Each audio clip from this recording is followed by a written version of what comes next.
सर्वरूपधरं शान्तं सर्वनामधरं शिवं सच्चिदानन्दमद्वैतं satyam shivam sundaram. With love and gratitude, I offer my prayerful pranams at the divine lotus feet of our loving Lord Bhagavan Sri Satya Sai Baba, the embodiment of Satchidananda, knowledge, existence, bliss, who is Satyam Shivam Sundaram, truth, goodness and beauty, and who is all names and who is all forms, at the same time who is beyond all names and beyond all forms. Dear brothers and sisters, loving Sai Ram to all of you. This is a special occasion where we express our gratitude and love to Bhagavan Satya Sai Baba for what he has given us and sacrificed for us and for our redemption. The millions of devotees and followers of Baba all over the world, including India, are observing a special 30-day intense sadhana of love through worship and work and study of his teachings to express their gratitude and love. First, I want to remember who he is and his message and his works. Swami is the incarnation of love, the God who is beyond name, form and attribute has taken up a beautiful form with a sweet name for our redemption. He is an incarnation of love. His love and glory is infinite and unfathomable. As Bhagavan said, the moon can be seen only through the moonlight. Similarly, his love can be experienced only through divine love.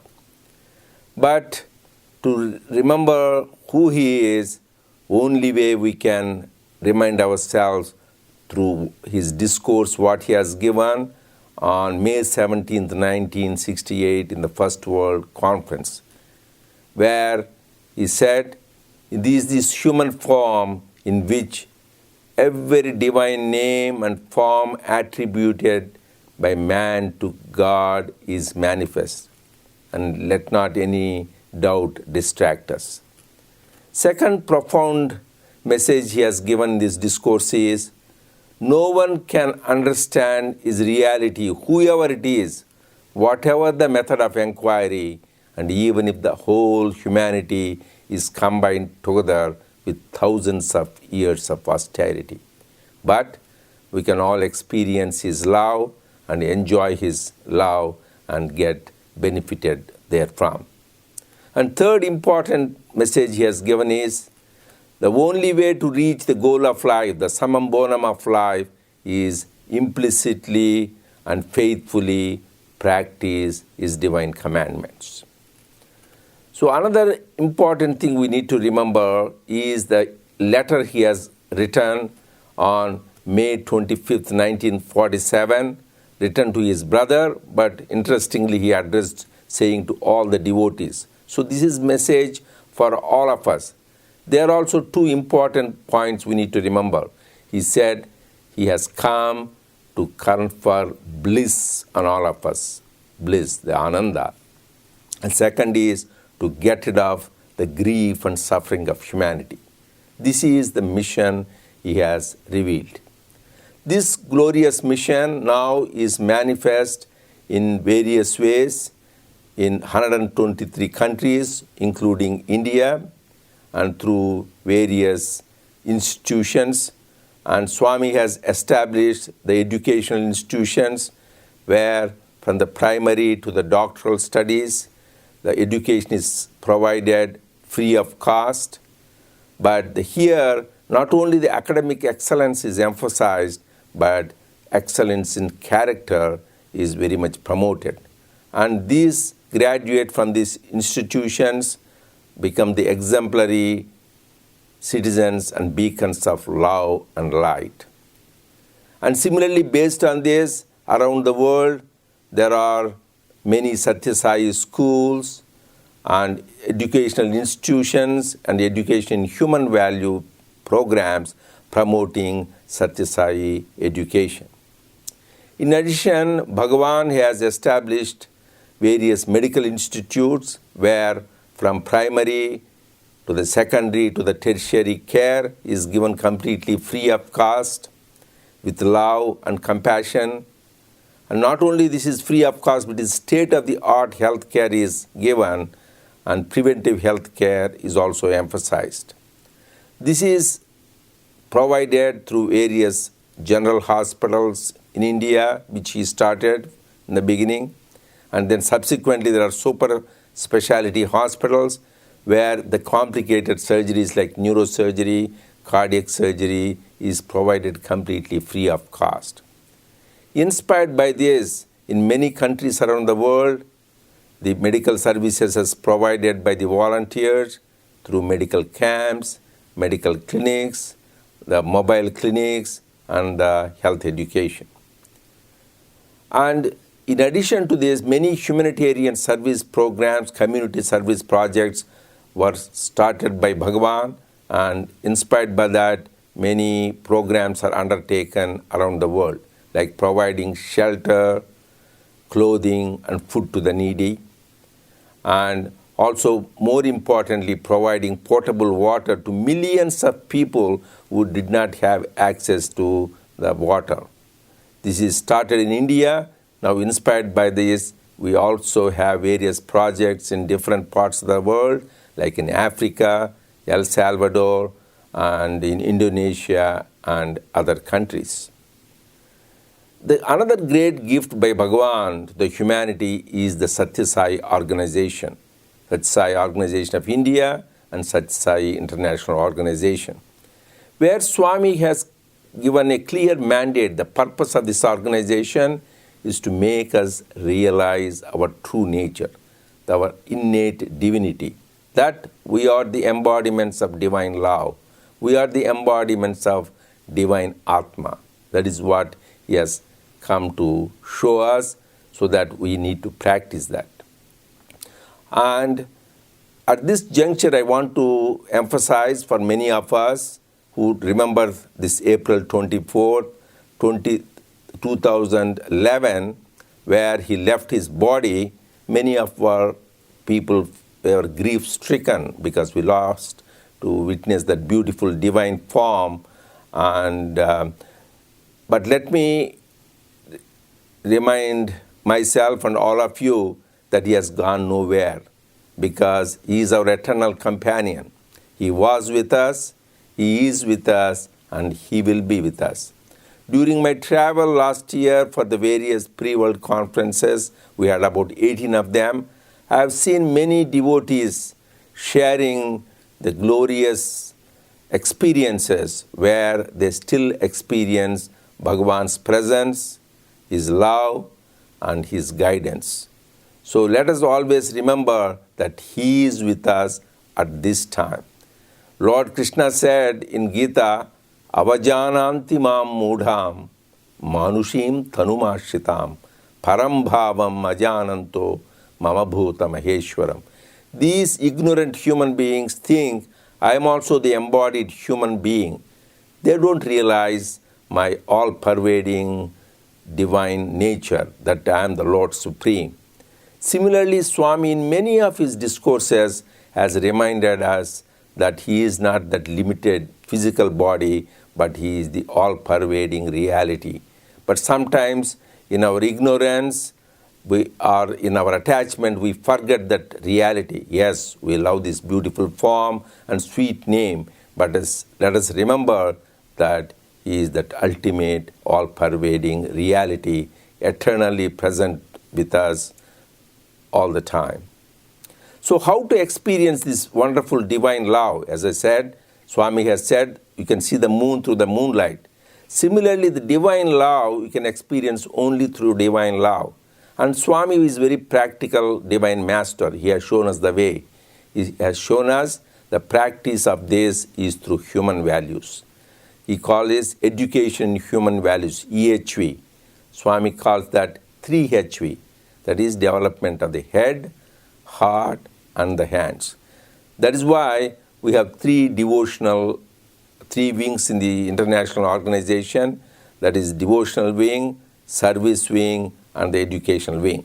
That is why even in our sadhana of love during these 30 days, we emphasized all the three aspects of sadhana.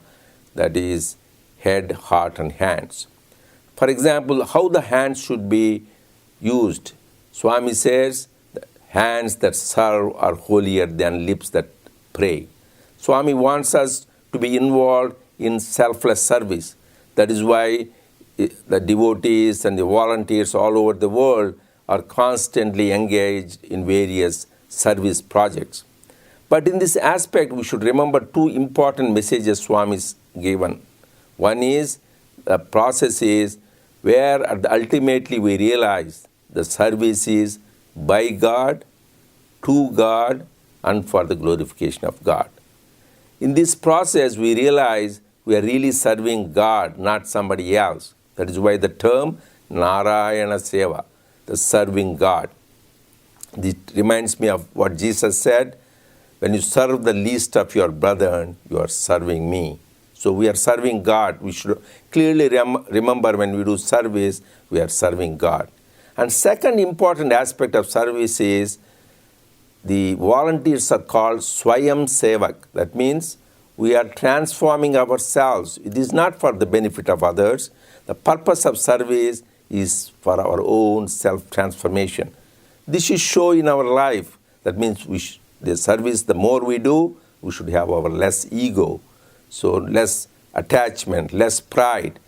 And one of the major weaknesses which we can get rid of through service is finding faults with others.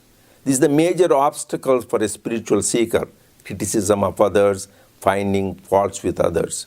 Swami said, whenever you find faults with others, you really take their bad karma and you lose your good karma. So let us always be aware, never be judgmental, be critical, and finding faults with others. Next is development of the heart. Swami says this is the very important thing. Our heart should be filled with love. So Swami said expansion is my life. That is why to develop the heart, Swami has given importantly Namasmarana, remembering his name, and that is why we do the japa and the bhajans is for that purpose. And also dhyana, the meditation, so that we are in touch with that reality. When we do really these devotional practices, how do we know we are doing is our heart becomes pure. As Swami says, purity is enlightenment. The minute we are pure, we are enlightened. That is why Lord Jesus has said, blessed are the pure in heart, for they shall see God. So the proof we have that we are developing in our devotion is getting rid of these negative qualities. As Swami says, kama, krodha, lobha, moha, mada, and matsarya. So get rid of our desire, anger, greed, attachment, pride, and jealousy. As Swami beautifully says, just having a wrong desire, Ravana, such a great scholar, devotee of Lord Shiva, well-versed in Vedas, he was destroyed. Just having greed, Duryodhana, very powerful one, he was destroyed. Having anger, the great Hiranyakashipu, Swami says he was one of the greatest scientists ever known. He could conquer all the three worlds, so he was destroyed. Now we can imagine our state. If we have all the three, desire, anger, and greed, what is our fate? So we should be really alert. And of all that, the even more important is jealousy, the last one, Matsarya. Swami says God is omnipresent and also jealousy is omnipresent. We should always be aware. Swami compares jealousy to a root insect which will destroy our very root, and one day even a big tree will fall. So let us be aware and get rid of the qualities. And next one is the process of education. In this, Swami says the education is studying deep the divine teachings, more importantly, putting them into practice. Swami's every word is like a mantra. Swami's every sentence is like a sutra, aphorism. Every conversation of Swami is like a Gita, and every discourse of Swami is like a Veda.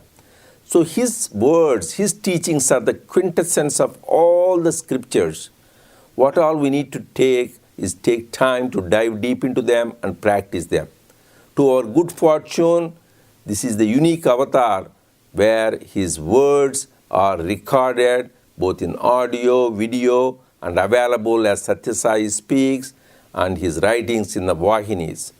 And some of them are also available in ebooks. So I would encourage every one of us, this is a part of the Sadhana of Love program, to study his literature every day and imbibe the teachings. When we do that, when we practice, Swami says 3/4 of spirituality is inquiry. So when we do this inquiry, who am I? Then we realize there is only one thing exists, divinity and nothing else. Swami says this unity is divinity. We need to experience unity at different levels. Unity at the individual level, where we see the unity of thought, word, and deed.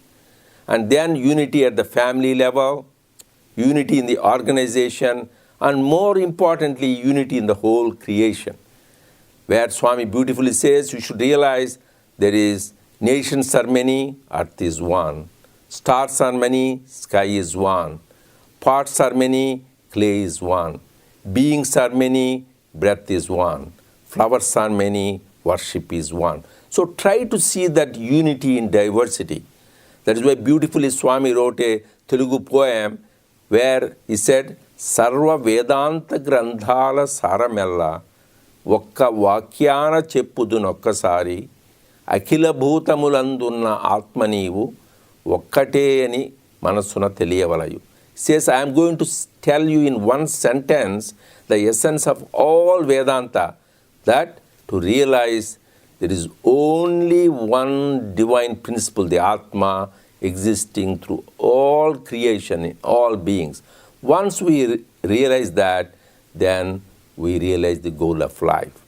How do you know? As I said, we practice these various aspects, as I said, education, human values, developing of head, heart, and hands.